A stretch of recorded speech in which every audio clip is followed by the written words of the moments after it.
this girl's trying to jump her car, and the whole thing is melting. God. Why are the jumper cables are straight up melting? No. Hold up. Cables. They're oh no. Come, baby. Enjoy this great game. I feel like ever since I started this channel in 2019, it has just been, when are we going to start playing? How many games are going to be canceled? How long is this delay going to go on? When are they going to come to an agreement?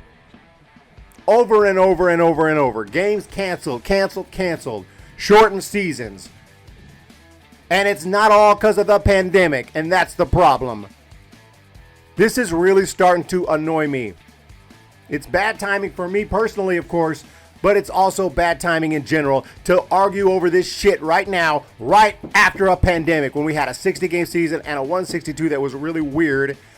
You know, if you're a Giants fan, for a while there, you had to have either a negative test or a vaccine to get in the ballpark. Well, you didn't have to have the vaccine. I got my vaccine right now. You had to be vaccinated to get in the ballpark for a while. I mean, that's just not normal. That's weird. Not complaining about it necessarily. I'm just saying we've gone through some weirdness in baseball. Obviously, everybody knows this. And now they're arguing because they can't come up with a CBA. And games could be canceled. Games have been canceled. Spring training games are going to be canceled or delayed. People are getting refunds. But at least they've been putting forth some good effort, right? Been meeting every single day during this lockout, trying really hard, grinding, putting in the hours, you know. That's not true!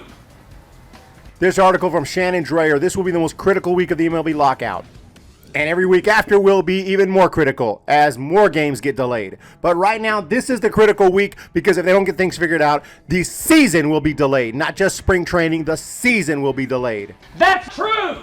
If you have somehow managed to avoid panic during the MLB lockout about the prospect of anything but a 162-game season, congratulations. Your clock has been set for the 11th hour, which when it comes to relations between the league and MLB Players Association had to be the most optimistic, positive outcome, and the two sides coming to an agreement on the new collective bargaining agreement. Here we are. Just over a week to go before February 28th, which is the date that MLB has told the MLBPA an agreement would have to be made in order for the regular season to start on time, it is safe to say this week is crunch time. Jeff Passan tweets out, while exact plans are not finalized, MLB and the MLBPA intend to hold multiple bargaining sessions, perhaps every day as early as Monday. Oh, now we're going to go every day. I said the same thing in my last video. Now it's every day. Now we're going to work hard and get things figured out.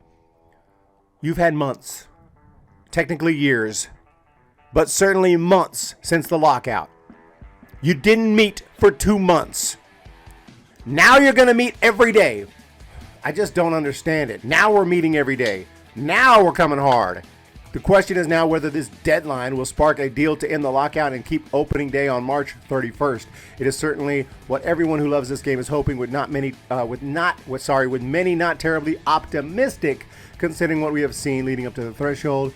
We've seen the failed negotiation during the early days of the pandemic to get the field on quicker. That's what I mentioned. That during the pandemic, they couldn't figure anything out. That was 2 years ago. They needed to figure something out quick and get a season in. You know, a nice long season. No, we got a 60-game season that Manfred was forced to institute because the players and owners couldn't come up with just some simple guidelines to get the season going. They couldn't agree on that. We saw the owners instituted lockout, which MLB Rob Manfred claimed to be put in place to jumpstart negotiations. That was the weakest jumpstart I've ever seen. The league waiting 43 days to deliver a response from the previous proposal for the players.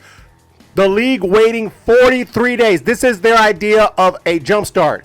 43 days they waited to deliver a response to a previous proposal from the players, which of course they just rejected. You could have rejected it in 43 minutes. Okay? 43 days.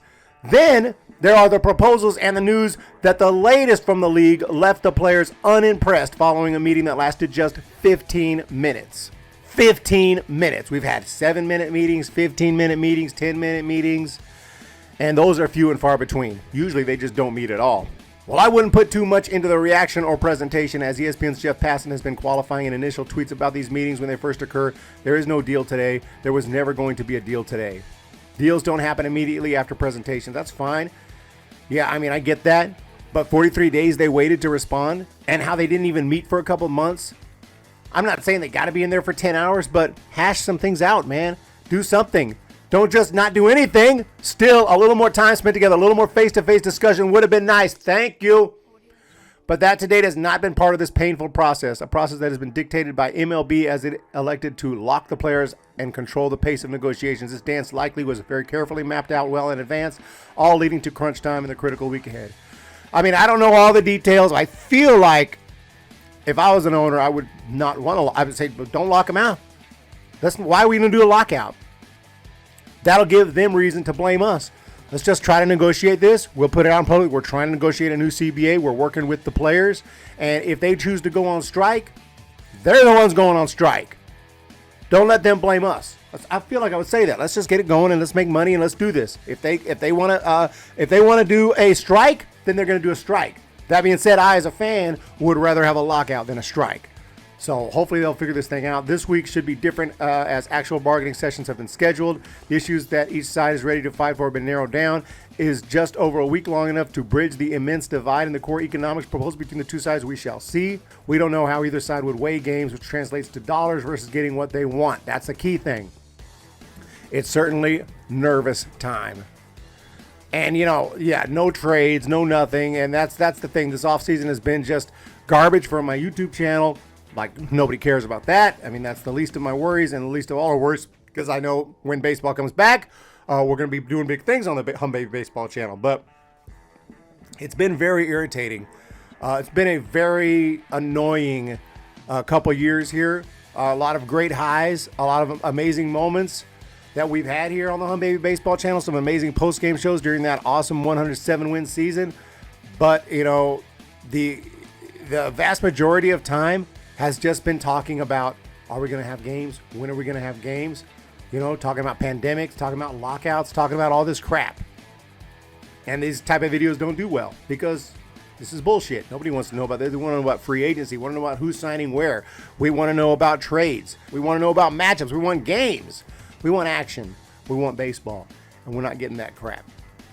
Do I think that they're going to figure it out? I think they will in the next couple weeks. I don't think they will this week. I think that it will get to the point that the season has to be delayed, and then very quickly they'll figure it out, and the season will be delayed. It still might even get in a 162, but probably maybe like a 154 or something like that. It'll be close to a 162. If they can fit in a 162, they'll fit it in and just extend the season, deeper into November. I think they'll figure it out within the next 2-3 weeks. Once they start losing money and realizing that they're going to lose games, regular season games, that's when the panic begins. And it's just going to be a big rush to sign as many free agents as possible, and all the trades and free agency is going to just be insane. I don't know how I can possibly cover it all. We're just going to have to go live and cover it as it goes, which is going to be crazy. I mean, we're all going to be live. I'll probably be live. Jim over at Ball Cap Sports will be live. Robbie Hyde will be live. And we'll all be covering all this insanity as it goes along. But you guys, please hit that thumbs up. Hit that subscribe button. I appreciate all your support. This has been, just stupid in my opinion. I mean, it's just terrible. And the timing of it all. 5 years ago, they come up with a CBA pretty quickly. And that was awesome. And now after this pandemic and all this crap going on in the world, they decide now we're going to be a bunch of babies. And I did say I wasn't going to go to MLB. I don't plan to go to MLB games this year. It's not like I'm boycotting. Hey, fuck you guys, I'm boycotting. It's not necessarily that. It's just that it's hard on me financially to go to Major League games. And if y'all don't care enough to just make some good, strong effort and get this thing figured out, then, I'm not going to go spend all my money. You guys think that you just have a right to these millions and billions of dollars. You just have a right to this money. You don't really have a right to the money. You have a right to the money because we choose to give you the money. So I'm choosing to go to some minor league games this year. You guys have a great day. We'll talk to you next time. When the Giants come to town, it's bye-bye, baby. Every time the chips are down, it's bye-bye, baby. History's in the making at Oracle Park.